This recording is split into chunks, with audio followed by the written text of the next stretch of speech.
तिरहुत स्नातक उपचुनाव, जी हाँ, सही सुन रहे हैं आप। तिरहुत स्नातक उपचुनाव हुआ था। ये एमएलसी की पोस्ट होती है, मेंबर ऑफ लेजिस्लेटिव काउंसिल, और ये उच्च सदन होता है। और एमएलए जो मेंबर ऑफ लेजिस्लेटिव असेंबली जो होते हैं वो लोअर हाउस के मेंबर होते हैं, वहीं एमएलसी अपर हाउस के उच्च सदन के सदस्य होते हैं। वहीं एमएलए जो है निम्न निचली सदन के मेंबर होते हैं। तो ये उपचुनाव था तिरहुत प्रमंडल में। स्नातक तिरहुत स्नातक उपचुनाव था एमएलसी के डेजिग्नेशन के लिए। तो इसमें निर्दलीय ब्रिजवासी चुनाव जीत गए। जी हाँ, सही सुन रहे हैं आप। सबसे बड़ी बात ये है कि इस चुनाव के जो परिणाम आए वो चौंकाने वाले हैं। जो निर्दलीय उम्मीदवार ब्रिजवासी हैं, उनके आसपास दूसरा, तीसरा और चौथे नंबर पर आया हुआ कैंडिडेट दिख भी नहीं रहा है। अब आखिर ये ब्रिजवासी कौन है, इनके बारे में हम आपको बता दें। ये निर्दलीय चुनाव जीते हैं। इनको के पाठक ने, जो शिक्षा मतलब बिहार में शिक्षा के चेंज के लिए या सख्त रवैये इख्तियार करने के लिए जाने जाते हैं, तो उन्होंने बर्खास्त कर दिया था ब्रिजवासी को। ब्रिजवासी चुनाव लड़े, एमएलसी का चुनाव लड़े, स्नातक शिक्षक एमएलसी का चुनाव लड़ा उन्होंने। ये उपचुनाव था और इसमें ये जीत कर आए हैं, पहले पायदान पर आए हैं। इन्हें पहली वरीयता के सबसे ज्यादा वोट मत प्राप्त हुए हैं। इसके साथ ही साथ कुछ एक चौंकाने वाली बात ये भी रही है कि जनता दल यूनाइटेड, जेडीयू, जो कि नीतीश की पार्टी है, नीतीश सरकार में है और मुख्यमंत्री पद पर है, तो जेडीयू के कैंडिडेट जो यहाँ पर रहे वो चौथे पायदान पर चले गए। आप इससे अंदाजा लगा सकते हैं कि शिक्षकों के बीच नीतीश सरकार का जो रुख रहा है और जो नजरिया है शिक्षकों की नीतीश सरकार के लिए, वो स्पष्ट दिख रही है। इस चुनाव परिणाम से, उपचुनाव के परिणाम से निश्चित तौर पर काफी हद तक स्पष्ट हो जाता है कि के पाठक ने आंशिक तौर पर एक तरह से नीतीश की लुटिया डुबो दी।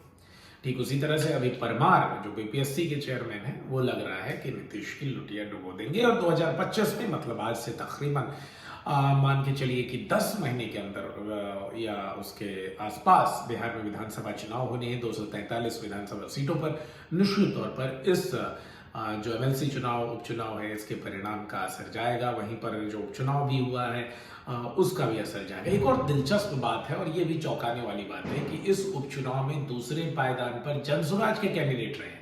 जी हाँ, सही सुन रहे हैं आप। तो पहले नंबर पर निर्दलीय उम्मीदवार, दूसरे नंबर पर जनसुराज पार्टी, मतलब प्रशांत किशोर की पार्टी के कैंडिडेट यहाँ पर दूसरे नंबर पर रहे हैं। ये बहुत बड़ी खबर है। इसके साथ ही साथ आपको बता दें कि जनता दल यूनाइटेड जहाँ चौथे नंबर पर रही हुई, तीसरे नंबर पर राजद ने किसी तरह से अपनी स्थिति मजबूत की है।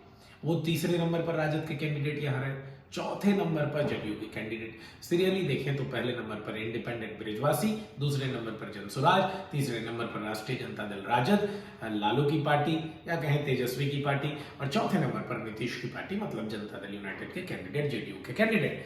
तो ये बहुत बड़ी खबर आ रही है। तिरहुत जो है स्नातक ग्रेजुएट लेवल का जो होता है शिक्षक उपचुनाव, तो उसके परिणाम घोषित कर दिए गए। निश्चित तौर पर ये नीतीश कुमार, ये जनता दल यूनाइटेड और बिहार सरकार के लिए चिंता का सबब बन सकता है, क्योंकि यहाँ के जो शिक्षक हैं और पूरे राज्य के, वो काफ़ी हद तक नाराज हैं और तमाम कोशिशें अभी की जाएंगी सरकार की तरफ से। वहीं पर जो ट्रांसफ़र वगैरह की भी बात हो रही है कि उस मसले को भी जल्द से जल्द सुलझा लिया जाएगा और घर के आसपास ही शिक्षकों को नियुक्ति दी जाएगी और उसके बाद देखा जाएगा कि कितनी रिक्तियां हैं और उसके बाद जो है शिक्षक बहाली का एक और चरण शुरू होगा। अब बात कर लेते हैं बीपीएससी की। ये परीक्षा जो है वो 13 तारीख को निर्धारित है और इसमें फिलहाल अब तक का जो अपडेट है, किसी तरह की इस तारीखों में फेरबदल की सूचना नहीं है।